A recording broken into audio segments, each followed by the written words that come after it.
Dans la série des pires recettes du net, aujourd'hui, ce cake IGBA extra moelleux qui nous annonce 6,5 grammes de glucides par part. Comme je vous le dis souvent, on évite de calculer les choses à la part. On parle toujours aux 100 grammes, je vous le rappelle. C'est un peu comme les prix au kilo en magasin, ça évite de faire n'importe quoi.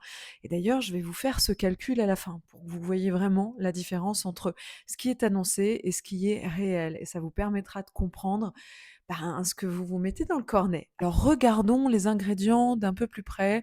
On a un skyr de 120 grammes. Pourquoi? Sachant que le skyr est toujours un peu plus sucré, qu'un yaourt traditionnel et surtout, il n'a pas de bons acides gras, donc pourquoi? Voilà. 3 œufs, 2 pots de farine d'orge, ouh, ça commence très mal, hein, pour de l'IGBA, l'orge. Pour faire un point sur la farine d'orge, c'est aussi glucidique que de la farine de blé. On est à 72 grammes de glucides au 100 grammes. Seulement, il va y avoir 8 grammes de fibres en plus. Franchement, ça vaut pas le coup.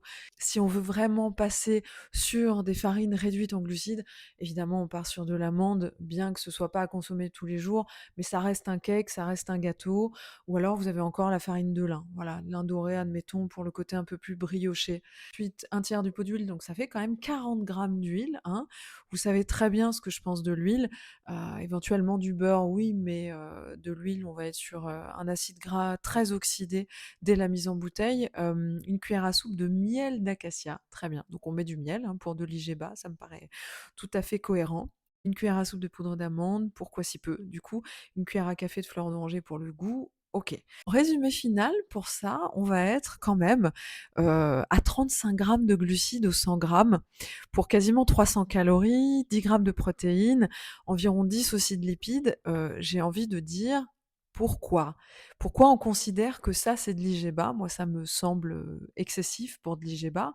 Tout simplement parce que les farines ne sont pas très bien choisies, et ensuite qu'on mise pas du tout non plus sur les bons acides gras. Donc typiquement, ce genre de recette-là, ça paraît sain, on le met dans des groupes qui paraissent encore une fois très sains et pourtant ça ne l'est pas du tout. Pour faire ce type de gâteau, je vous dirais d'un point de vue plus adapté au niveau métabolique, déjà on partirait sur un yaourt entier type yaourt à la grecque avec des bons acides gras. Les œufs, il y a aucun souci et les pots de farine d'orge, évidemment pas. Vous pouvez très bien faire un mix entre, de la farine ou de la poudre d'amande mélangée à de la farine de lin doré éventuellement, toujours le sachet de levure chimique évidemment, là 40 grammes de beurre fondu, évidemment pas de miel. Si vous voulez rajouter un sucrant, mettez de la stevia ou de l'érythritol. Stevia liquide, ça fonctionne très bien. Cuillère à café, d'eau de fleur d'oranger sans aucun problème. Ça, ce sera pour le coup une recette un petit peu plus saine et donc là, avec ces ingrédients, ça fait de la magie puisque nos macros pour 100 grammes de ce gâteau-là seront à environ 16 grammes de protéines, 24 grammes de lipides et 11 grammes de glucides. Alors pour le coup, on n'est pas forcément cétogène, mais voilà, pour un cake qui se veut IGBA, je trouve que c'est largement raisonnable. Et si vous avez envie de supprimer le sucre de votre quotidien et de votre alimentation, n'hésitez pas à vous abonner. Je m'appelle Ariel, je suis spécialiste cétogène. Ça fait 3 ans que je vis en cétose ininterrompue pour des raisons thérapeutiques et je vous souhaite la bienvenue dans mon univers. J'espère que cette petite vidéo vous aura plu et comme je vous le dis souvent, faites attention à ce que vous mettez là-dedans, mais surtout là-dedans. L'alimentation, c'est pas une religion.